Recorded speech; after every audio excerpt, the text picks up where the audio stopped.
এবার প্রতিনিধিদের পাঠানো তথ্যচিত্রে দেশের বিভিন্ন স্থানে তেল সংকটের খবর জানাচ্ছেন সাকিব আল হাসান। গাজীপুরের কালিয়াকৈরে জ্বালানি তেলের সংকটে চরম ভোগান্তিতে পড়েছে মোটরসাইকেল চালক, স্থানীয় পরিবহন ও দূরপাল্লার পরিবহনের চালকরা। সকালে ঢাকা-টাঙ্গাইল মহাসড়কের কালিয়াকৈরে 15টি ফিলিং স্টেশনের মধ্যে দু একটি পাম্পে তেল দিতে দেখা গেলেও রয়েছে দীর্ঘ লাইন, তবে অধিকাংশ পাম্প বন্ধ রয়েছে। চাহিদা অনুযায়ী সরবরাহ না পাওয়ার কথা বলছেন ঢাকার শিল্পাঞ্চলীয় এলাকা আশুলিয়ার পাম্প মালিকরা। এক একটি পাম্পে যেখানে প্রতিদিন 2 থেকে 3 গাড়ি তেল প্রয়োজন, সেখানে 2 থেকে 3 দিন পর তেল পাচ্ছেন, ফলে ব্যাহত হচ্ছে শিল্প কারখানার উৎপাদন।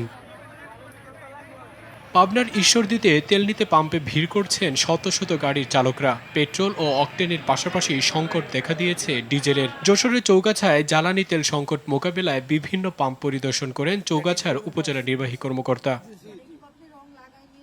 জ্বালানি তেলের সংকট দেখা দিয়েছে দ্বীপ জেলা ভোলায়। গেল কয়েকদিন ফিলিং স্টেশনে ডিজেল বিক্রি হলেও আজ তাও পাচ্ছেন না ভোক্তারা। খুলনায় সন্ধ্যা হতেই বন্ধ হয়ে যাচ্ছে ফিলিং স্টেশন। মেশিনের গায়ে ঝুলিয়ে দেওয়া হচ্ছে তেল না থাকার সাইনবোর্ড। প্রয়োজনীয় তেল কিনতে সকাল থেকে বিভিন্ন ফিলিং স্টেশনে ভিড় করছেন অনেক মানুষ।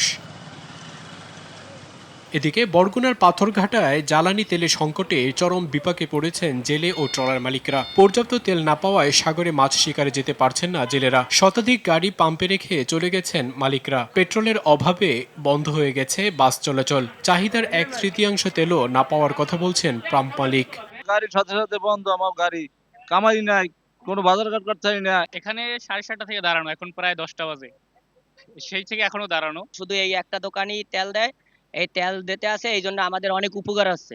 জ্বালানি তেল মজুদ প্রতিরোধ, বিপণনে শৃঙ্খলা রক্ষা এবং নিরবচ্ছিন্ন সরবরাহ নিশ্চিতে সিলেটের 2টি ডিপোতে সার্বক্ষণিক পাহারায় বিজিবি মোতায়েন করা হয়েছে। এছাড়া সীমান্ত এলাকা দিয়ে জ্বালানি তেল পাচার ও অবৈধ পরিবহন রোধে বিজিবির বাড়তি টহল জারি করা হয়েছে। জ্বালানি তেল দেশ থেকে, সেটা ট্যাঙ্কিতে করেই হোক অথবা অন্যভাবে কোনো ব্যারেলে করে, অবৈধভাবে যেন এই আমাদের জ্বালানি তেল পার্শ্ববর্তী দেশে পাচার না হয়, সেই ব্যাপারেও আমরা সজাগ আছি। আমরা নিয়মিত তল্লাশি কার্যক্রম করছি। রাঙামাটিতে তেলের কালোবাজারি ঠেকাতে সপ্তাহে 3 দিন সকাল 9টা থেকে 11টা পর্যন্ত অকটেন ও 3 দিন ডিজেল দেওয়ার সিদ্ধান্ত নিয়েছে স্থানীয় প্রশাসন। পাম্পগুলোতে পুলিশের পাশাপাশি মোতায়েন করা হয়েছে সেনাবাহিনী। এছাড়া ময়মনসিংহের ভালুকা, ঝালকাঠি, বাগেরহাট, সাতক্ষীরা ও মাদারীপুর সহ দেশের বিভিন্ন স্থানে পাম্পে ক্রমেই বাড়ছে জ্বালানি তেলের সংকট। সাকিব আল হাসান, RTV।